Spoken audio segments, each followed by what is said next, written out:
how do you balance sort of like taking in what it was and then also putting it away?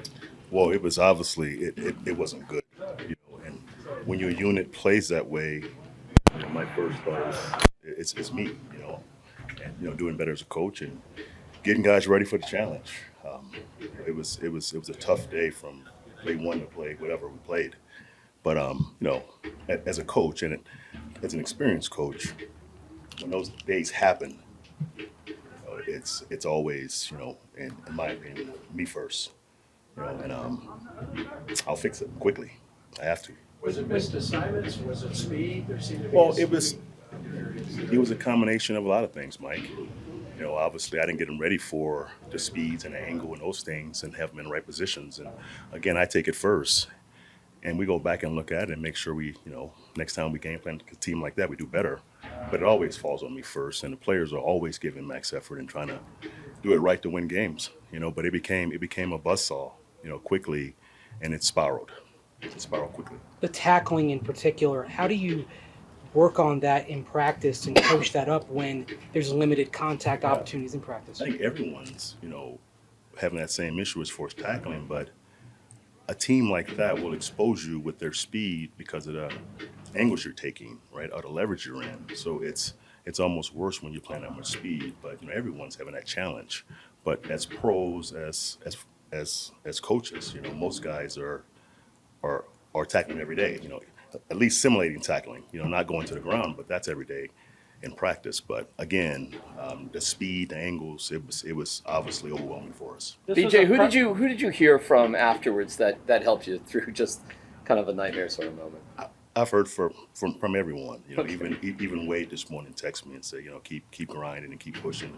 Those things happen, but again, it's a terrible feeling, obviously, but it's early, and we have a good room, so I'm not worried about that. Our focus now is Chicago. To be honest, I mean it's over, and it could have been 7-0. It was a loss, and we didn't play well. So my focus now is Chicago. It's a prideful group that came in, obviously, with high expectations, Absolutely. fans. What have you seen that makes you think they can bounce back from that? Well, I've seen it. In the first 2 weeks, we've had some success. Obviously Sunday, guys, that was different. That was hard. It was different.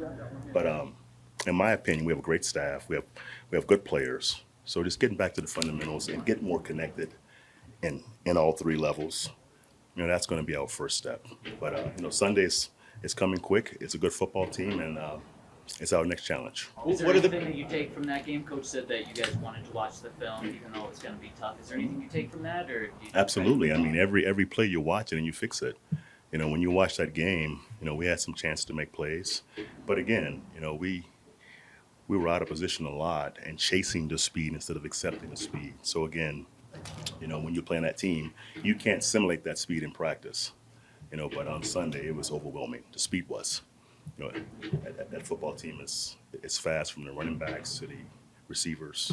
It was a fast football team. What kind of luxury was he on Sunday? Yeah.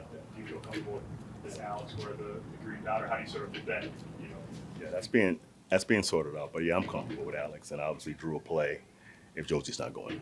I'm good there. With a young guy like Drew, getting him up to speed, is it pulling him aside for certain things? You try not to overwhelm him. How do you get a guy ready for maybe his first? Well, you get him ready by playing him. Young guys, obviously, when they first start playing, it's going to be some mistakes, but he's a playmaker, and the more he plays, the better he will play. So I have no worries for Drew. That's what kind of a challenge does Justin Fields present to you? He's another guy that can hurt you. Yeah, my God, he's a special athlete, and he can make every throw, and watching the tape, when the games are close, man. As a passer, he can make every throw outside, vertical, inside the numbers. As a runner, he's dynamic. He can break tackles. He's not sliding. He can make you miss. So he's a challenge, to rush 4 and hope you contain him, and rush 5 and he can make every throw. So it's a cat and mouse game. But he's obviously a gifted player. It's going to be a challenge to get him stopped. Time for two more. What's going on with your front four that, we saw them at times in camp look great. It's just the production hasn't been there Yeah. consistently. What do you see? As far as the rush, The rush, and then at times just not being on that kind of that sturdy front against the Yeah, run, but yeah. specifically not getting any pressure. Sunday, it was more about an outside running game. It was more the edges, being set and bringing the ball back to the inside defenders. Pass rush on Sunday wasn't even in play because of it was first down. So that wasn't even a factor in the game. I think our front is very consistent and very stout. Having more chances to rush on third down is going to be the key. So winning first and second down and getting more third opportunities is the key for our front. On Monday, Sean mentioned that maybe the coaches need to sit down and say, okay, revisit kind of what are we asking guys to do and Sure. modify that. Sure. Is that something you look at now 3 games in to say, okay, maybe some things work better for certain players than others? We're still building it. Absolutely. Every time you play on Sundays, you watch the tape on Mondays. If something wasn't right for your players, you figure it out. It's always players first and scheme second. So that's accurate. If it doesn't work for a player, you don't do it. That's very simple. That's why all 3 levels to get Justin back on the chest. He helps a lot. Just having an experienced guy who can communicate clearly for your backers in your front, it's key. Keeping the big plays off you in the back end. Obviously, having your best players out there, it's a good thing. So hopefully he goes on Sunday. Thanks, PJ.